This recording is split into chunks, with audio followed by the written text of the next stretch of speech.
name is Dr. Irene Mavrakakis. I'd like to preface my presentation by briefly summarizing the root of our problems.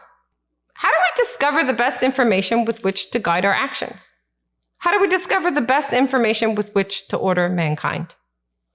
The great Austrian economist and 1974 Nobel laureate F.A. Hayek, in some of his seminal writings like The Use of Knowledge in Society and the aptly titled Competition as a Discovery Procedure, helped us realize that economic competition is how we discover and spread superior information throughout society.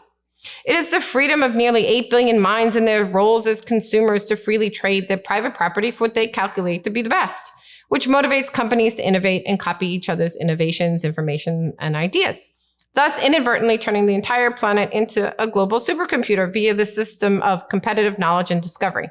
For example, an engineer working for Honda in Tokyo discovers superior information by inventing power door locks.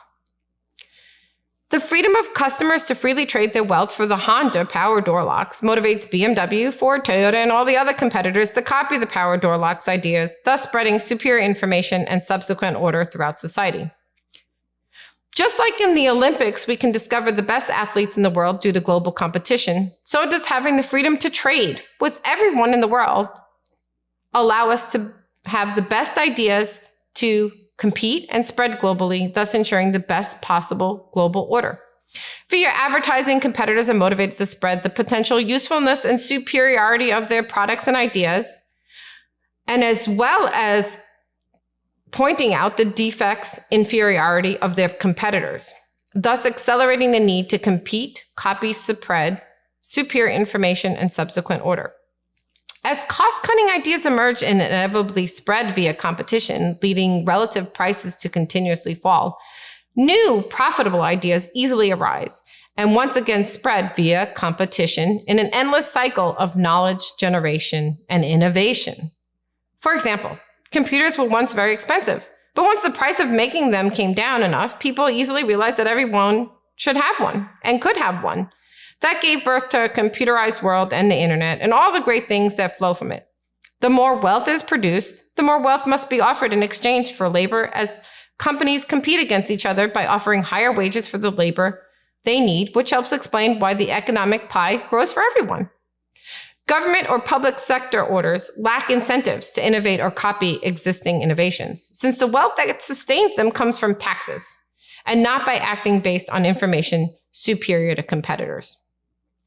Government regulations are coercive, competition-less monopoly information, which is not subject to continuous replacement via competition, so they paralyze entire industries, slowing competitive knowledge discovery, driving up costs, more lawyers, regulators, bureaucrats, and making criminals out of people who harm no one, but just prefer to do things differently.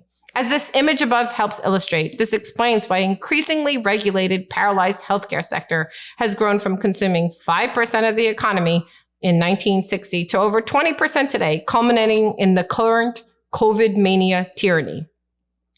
In this image, we can see how the same paralysis happens across all sectors, not just medicine. By comparison, the software IT sector has few regulations. There is no American Computer Programmers Association monopolizing and paralyzing the knowledge relating to software like the American Medical Association does for medicine, so free competition motivates the creation and spread of innovations at breakneck speed. The former Soviet Union had plenty of highly educated scientists and experts who arrogantly mocked religious traditions and whose ultimately inferior central plans required the coercion of millions, as still happens in Cuba and North Korea. But they were thoroughly crushed by free Americans, their Bibles, their traditions with respected private property, and thus emergent superior competitive knowledge discovery. The classic nighttime image above helps explain the difference between competitive private free orders and monopolistic government coerced orders.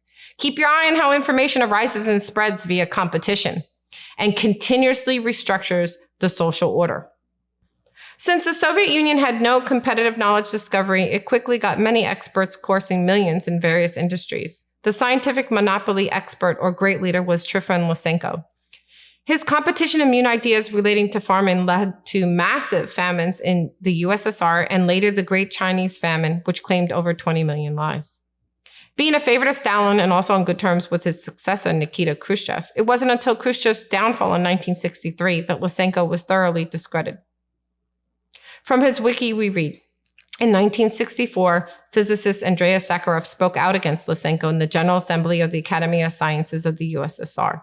He is responsible for the shameful backwardness of Soviet biology and of genetics in particular, for the dissemination of pseudoscientific views, for adventurism, for the degradation of learning, and for the defamation, firing, arrest, even death of many genuine scientists.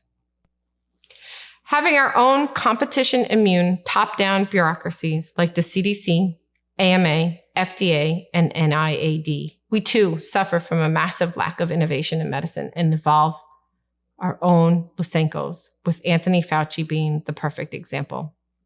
I'd like to conclude this preface by highlighting the fact that what we really need is not necessarily the right answers, but the public's understanding of how freedom and resulting competitive knowledge discovery is what will provide the best means of discovering them.